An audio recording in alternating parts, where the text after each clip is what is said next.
What's up, family? Kick Nice, KLPC Holdings. I want to speak today about double standard that I'm seeing as of lately, and it's the notion that only certain rich people can speak their mind. As we've seen in the last couple of weeks, Colin Kaepernick has motivated the masses of people who are fed up with the criminal justice system and policing in America to take a knee during the national anthem. And the pushback with the alt-right and white supremacist websites and their minions says that, hey, you're making millions of dollars. So maybe you should be quiet because this country has afforded you riches beyond your wildest dreams. Well, I see people say that, but I don't ever see somebody with a counter argument that these same people respect the candor of Donald Trump because he's a rich person. And they say the reason they like him is because he's not PC. And he says whatever's on his mind, no matter how false it is, no matter how diluted it is. And he's a lot more richer than Colin Kaepernick.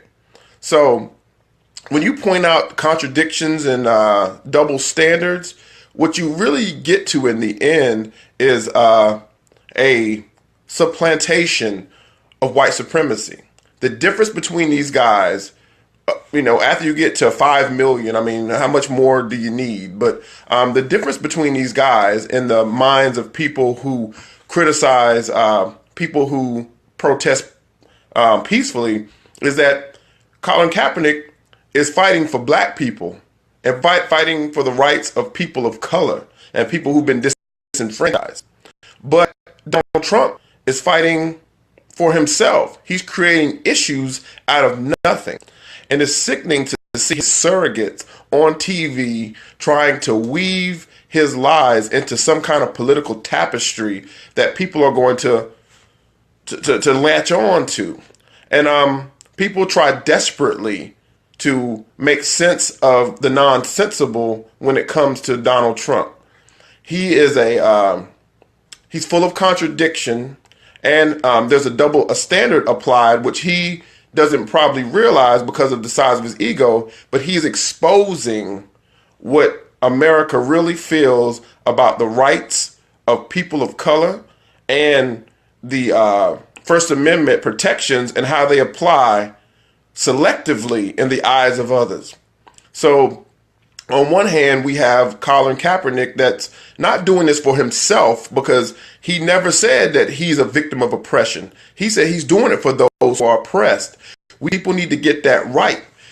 Colin Kaepernick is fighting a battle that he has nothing to really gain from it. He has everything to lose.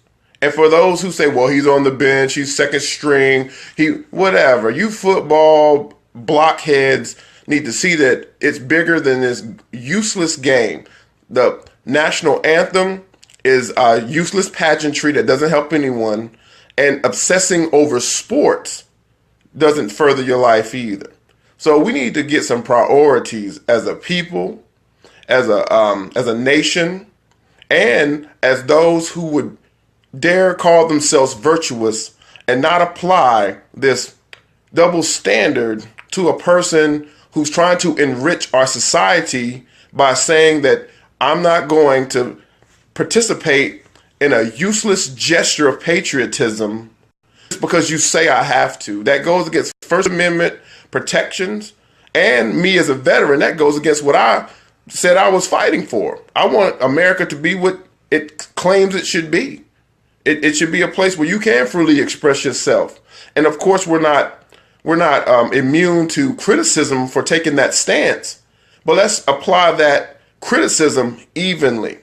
So if you have a friend who says that Colin Kaepernick is some kind of disgrace to America, or that he's a weak crybaby or something like that blonde bimbo Tommy Lauren said, and she goes viral because all she does is appeal to racist alt-right political mental midgets. Point those people out, take them to task, and challenge them. You might not change their mind, but you should challenge these folks. If they think that Colin Kaepernick is not using his political, he's not using his platform appropriately, remember what they did to Beyonce. Remember what they did to anybody who makes any substantial amount of money and has any amount of influence in the black community. They tell them to shut up. But you don't hear anybody, none of these people telling Donald Trump to shut up. So I'm going to be out. This has been Kick Nice, KLPC Holdings. I love you all. Love each other. And remember to challenge, even though you might not change someone's mind.